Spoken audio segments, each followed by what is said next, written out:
what she studies, but she has a heavy business background. Let's welcome the local talent business girl, Juvairia. Yes. So, hello everyone. Good afternoon, dignitaries. I'm Juvairia. I hail from Coimbatore, representing Coimbatore region in this finale. So, I'm here to present a small concept about business in India. One of the judges told the talk speakers, like girls come and do complaints and boys do advices. I'm here to give a solution. So, current business condition is that, as we all know, it's having a major downfall. So, what are the circumstances which is pulling the business condition down? Lack of capital money. People do not have enough sufficient money to invest in their business. As they don't have money to invest, where they will have money to buy products, automatically sales go down. When sales go down, the cost of products increases, and apart from this, there is reduction in production because of lack of raw materials. Another crazy factor you won't believe, actually we have lack of laborers. We talk about lack of jobs, but we have lack of laborers. The point to be noted. I'm here to recommend a strategy, that is to improve the economic condition in India in collaboration with corporates without any dependency. The vision of my strategy is to make India the topmost country in the global market. We can achieve this aim only if we develop the economic conditions of India. To develop economic conditions, we need to increase the manufacturing sector in India, which is a basic unit of business. So, people don't have investment, as I told you earlier, so we have a mutual collaboration between the corporates and the small scale industries. When you go and ask a small scale industry or a common businessman in India, what has made your business come down? You know what will be his complaint? When corporates started entering India, that is when corporates started interfering in the business economic conditions, at that point of time, their business started to go down. So if this is a situation, if you see what are the current affairs in corporates, there are more than 13 lakh registered corporate companies in India, and out of them, 9 lakh corporate companies are active. Okay, if we see in a chart format, only 69% of corporate companies are active and 31% are in halt condition. If so many corporate companies we have in India, but still we face lack of jobs. Why is that so? Because even they face economical crisis, but in a larger scale that is not shown off outside, so as like in small scale industries. Apart from this, we see what is today's situation in common business people or common people, lack of circulation of money among people. This may be because of dumping of money among one group of side people of like black money. I don't want to go into that controversial topic. Next is increased dependency on IT sectors and corporates. We started depending more on them. Whatever service, electrical gadgets we need, we go for corporates. We think that they are the only source of knowledge to us. So we start avoiding manufacturing unit, so hence reduction in manufacturing unit and almost extinction of small scale industries. You know, which is the Manchester of South India? Which city? Coimbatore. Why do we call it? Because we had n number of mills here. But now only 1/4 of the total number of mills are existing in Coimbatore and other all going into extinction, all shut down. This shows the extinction level of small scale industries in India. Coimbatore serves as the best example. So, we must think, how did we get to this situation? What made us come to this situation? Have you ever thought about it? See, all students here are students, so let me think in a student's perspective. Preference of IT fields to other fields. When we step onto a college, with what aim we step in? We want a good job in MNCs or corporate companies. That is the aim we come into a college. Because we have a virtual dream of job in MNC. We think that once we get a job in a corporate, our life is settled. By 40 years, we'll have a house, we'll have a car, a well-settled life. That's it. So what will be the consequences if this keeps on continuing? We think that once I get educated, agriculture can't be done by me. See, I'm an engineer and why should I do agriculture? That is a mindset where we are living in. So we start converting agricultural lands to plots into real estate business. So people started shifting from villages to cities, and other 2 points are important points are to be noted. Reduction in skills and individuality and increase in number of unemployed people. See, how many number of engineers came out during our parent generation per year? It was in thousands, like 1,000, 10,000 engineers came out. But nowadays, how many engineers are coming out per year? It's in lakhs. The thousands have been converted to lakhs. This shows that many number of people started to get education, but at the same time, we neglect to improve our skills and knowledge and what knowledge we gain out of our degree. So I'm here to give a solution. Let us have a contract between the corporate and the small scale industries. That is a mutual collaboration. So before telling about contracts, we'll see what are the general problems faced by the corporate people out here. Generally, I'm not a corporate, so I don't know. We'll talk generally. Requirement of large area of land, labor problem. See, they can't find the particularly skilled labor for that particular job in corporate. They find it very difficult to find the labor, the skilled labor. Then power deficiency, Tidal Park was up to be launched in Coimbatore in 2010. But because of that power deficiency problem, it got shifted to some other state in India. Until now, it has not been launched. And because of that, Coimbatore faced a major economic crisis. Transportation problem, large investment, and other two problems I didn't mention here is taxes. They had to pay hell of taxes, and others daily expenses are very huge in corporates. Am I right now? So these are the major problems faced by the corporates. So something has to be done to rectify the situation, right? Even economic conditions of India has to be developed, means economic conditions of both corporates and small scale industries have to be developed. So rectification measure is that we will share the jobs of a corporate with small scale industries. To tell this in a single word, outsourcing. Simple, outsourcing. Outsourcing do exist in India, but it has to be developed in a larger scale that each and every people in India get benefited out of it. If you ask me what kind of a job can a corporate share with small scale industries, when you talk about work in a corporate, the first thing which comes to your mind is going, sitting in front of a computer, wearing a headphone, working in an AC hall, revolving chair. That doesn't only make a corporate. Other than that, we have major four sectors: manufacturing, transportation, assembling and marketing. To explain this, let me take an example of a car. There may be about 150 to 200 parts in a car, and each and every spare part needs to be manufactured. That is being done by manufacturing unit. Then assembling unit, where they assemble the whole components to form a car. Transportation unit takes care of transportation between one unit to another unit, and even delivery works are taken care by transportation. Then finally comes the marketing team, which markets the car in the global market. And apart from this, the IT team, the finally our very own favorite IT team, which coordinates all these four units, and it also acts as a bridge between the customers and the corporate companies. So here we're going to talk only about manufacturing unit. Each and every spare part needs to be manufactured to make a whole new car, right? So what we do is, manufacturing a single spare part can be given as contract to single small scale industry in India. In this way, we can get job opportunities. We students, so many engineers are here, skilled engineers are here without any jobs or underemployment jobs. So what we do is, we'll go get the investment from the government. Honorable Prime Minister Narendra Modi has launched so many programs, Make in India program. So we have so much of sources from given by the government. We'll take help of it, go talk to a corporate, take a contract, and we'll launch a business and serve the components ready, manufactured, give it back to the corporates. In this way, even if the corporate leaves India, we don't care.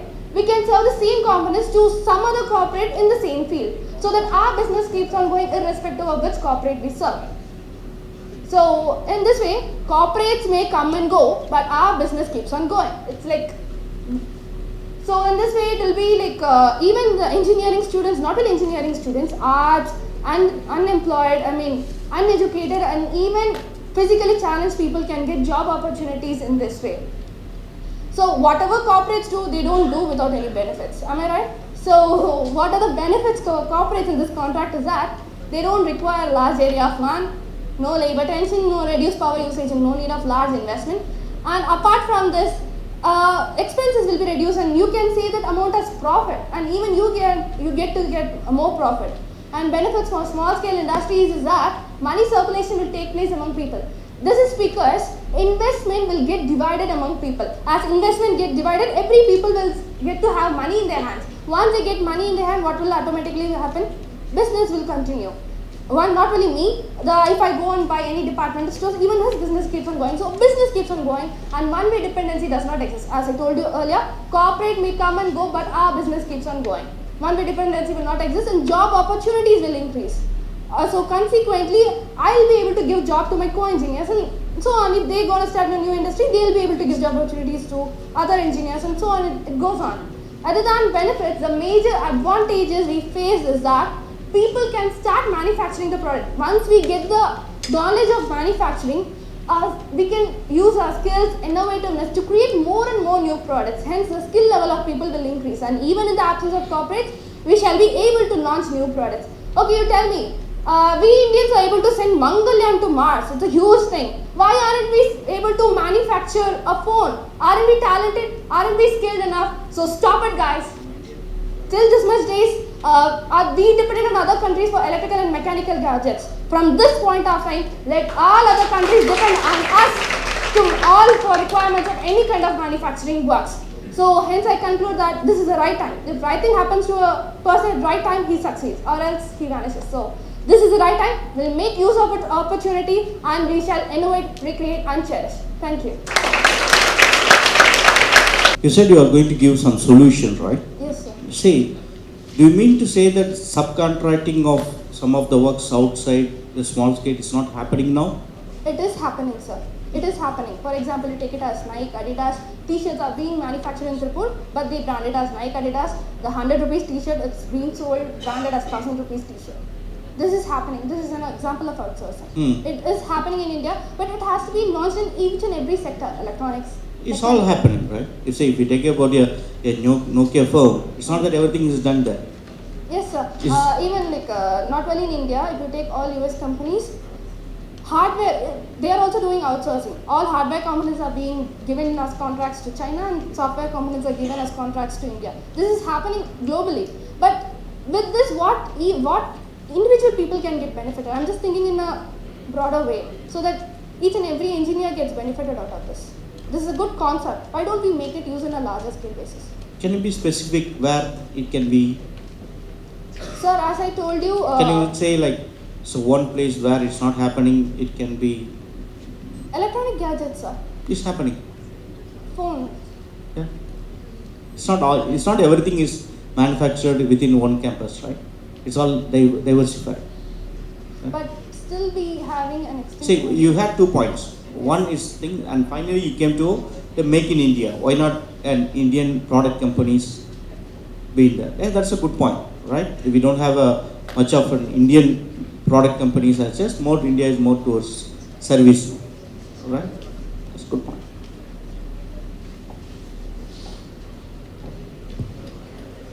Juvairia, which year are you in now? Second year. Area of specialization? ECE. ECE. And how do you think you can contribute to the... Basically, you say that the manufacturing is a core industry and all that. How do you think that you can contribute towards Make in India?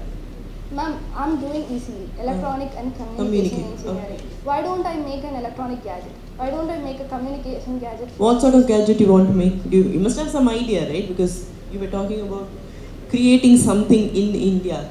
Ma'am, whatever may be. See, phones, if you take a good quality phone, take it as Samsung, take it as Microsoft, take it as Motorola, whatever may be the product, it's being manufactured. We're getting it, like importing it. We never make it. So, yeah, of course, some Indian phone products we have, but we don't have that quality.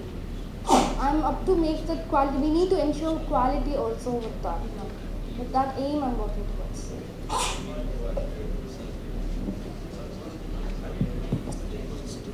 Idea that you propose, how do you think that other engineers, you were talking about the fellow engineers also will get benefited?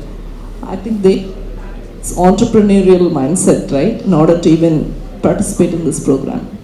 Yes, ma'am. What if, their parents, because of the family pressures or because of their own personal aspirations, if they were to go into some other stream, maybe into as a software engineer or, whatever is their passion. Majority of the folks that spoke here today, I get the feeling that you all landed up into an engineering college accidentally and not because of an aspiration. So I don't see a reason why they should follow an entrepreneurial mindset in terms of following the ideas that you proposed. Ma'am, if you take it in my class, there are 50 students. Out of 50 students, if you ask how many are interested in entrepreneurship, how many are interested in business, rarely 10 raises hands. Okay, they 10 wanted to do business.